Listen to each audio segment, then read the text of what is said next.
So, I've seen the elemental table of Zootopia movie, that is the elementals, because this movie is essentially Zootopia, except instead of talking animals, you have elementals, like citizens of one of the four basic elements. And like Zootopia, it's very entertaining, but it is also bad. It's not entertainingly bad because all of its virtues and vices sort of stand apart of each other.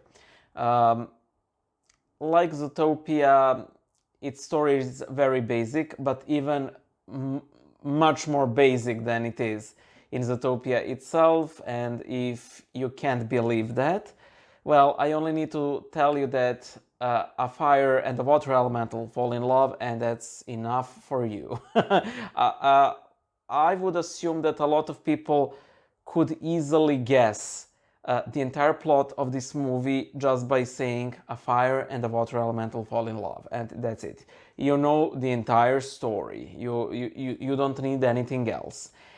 And it plays it to a T. There is basically nothing this movie does in order to change something. There are some small changes, but I will reference that later if I remember it, and I probably won't. Now, I will say the positive things about this movie first.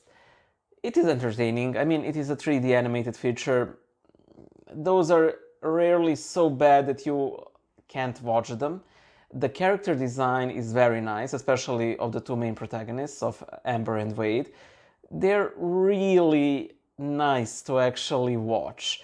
And especially for me, I really liked Wade because I have a friend that's identical Wade everything.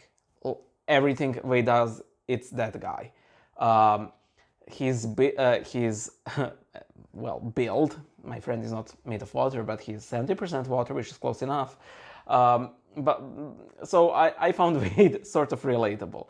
Amber's also beautifully drawn and so on. And if there is a strong point why you should see this movie, in my opinion, that is like the main characters. Not the story that they go through, which is, again, very basic, but simply experiencing them as these two fictional individuals.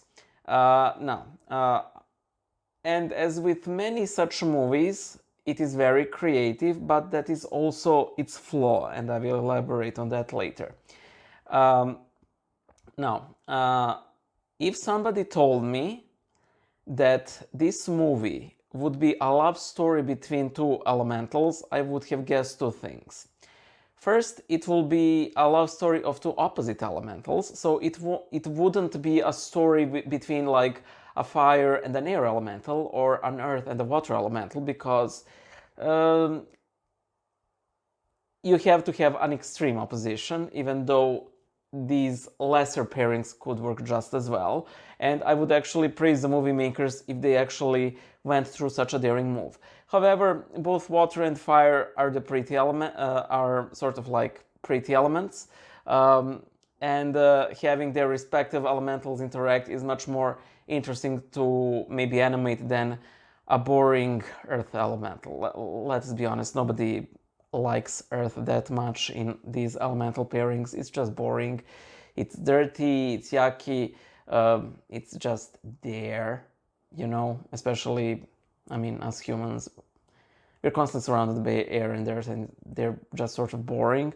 But with fire and water, you can do all sorts of things, especially with fire, because it can damage so many things, and that is why this had to happen.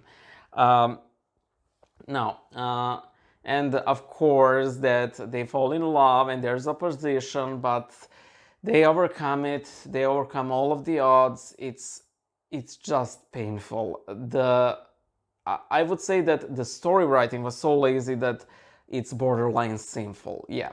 By the way, I'm a Christian channel, but I won't really focus on the Christian side of things because there's really not much to say here. It is just a movie how love conquers all, which does. However, the biggest problem with love conquers all stories is that all of the protagonists in such stories are always shown to have true love. and that everything around them essentially bows down to it.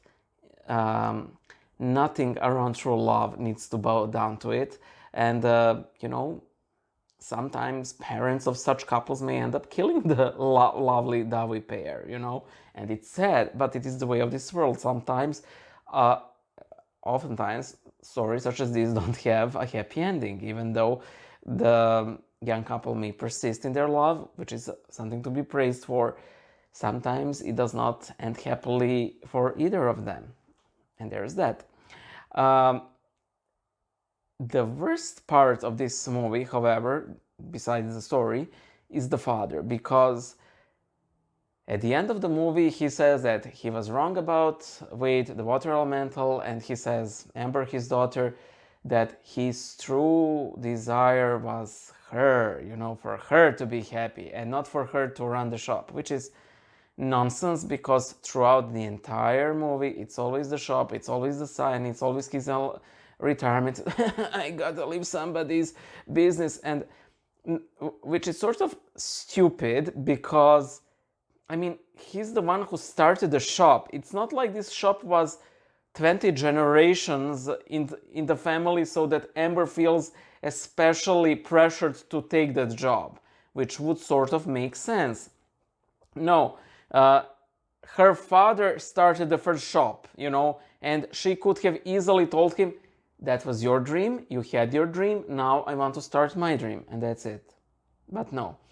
I also didn't really relate to the elements, because they all seem, well, immortal. I mean, fire can be extinguished, and we can see how elementals die with, I think, grandmother of Amber or something. But in general, you see them damaging each other all of the time, and none of them suffer the consequences. So when Amber and Wade finally kiss and touch, it loses a lot of its strength, you know, because we've seen elementals damaging each other in different ways a couple of times by then, you know. There's that. So yeah, the father is probably the worst, and also him leaving the fire country because a storm destroyed their house. I mean, okay, but why? And why was his father not so approving? And, you know, the backstory practically made no sense, and honestly, it could have been left out. Now, I will come to the worst part of this movie, and despite all of its creativity, it is horrifically unoriginal. It is borderline AI generated, and I will elaborate. Because the story is so basic. That's the first. Then you have all these beautiful shots of the elemental city, the way you have beautiful shots of the city in Zootopia, the way you have these beautiful shots of city in the City of the Dead in Coco, and in all of these three movies you constantly see these funny background events of how elementals react, how skeletons react, how different animals react or interact with their surroundings and different species. And, you know, it is sort of getting old, you know. I mean, I understand it needs to be entertaining, but at one point you will see, there will be this wacky city with wacky inhabitants, and we're gonna have so many shots of watching these characters who are brought into the City of the Dead, the Elemental City, the Zootopia City, the Afterlife, the Soul Preparation School, and so on. It sort of is becoming by the numbers, you know, and that is something that, for example, Inside Out did better, because there was no sort of city of emotions. Again, it does some of these things as well that I mentioned, but it does them better, you know. Again, the emotions are a different world and so on. However, it's not done in the exact same way all of these movies have done it. So that's just my 5 cents. You have noticed that I have switched the side of the table. The major reason is because I was always trying to sort of fit in the icon corner, and it was always looking sort of slanted, and I found that annoying, and this way I can simply have camera straight into my face. I hope you like this episode of Bible Illustrated Hands, and there you have it. Bye, guys.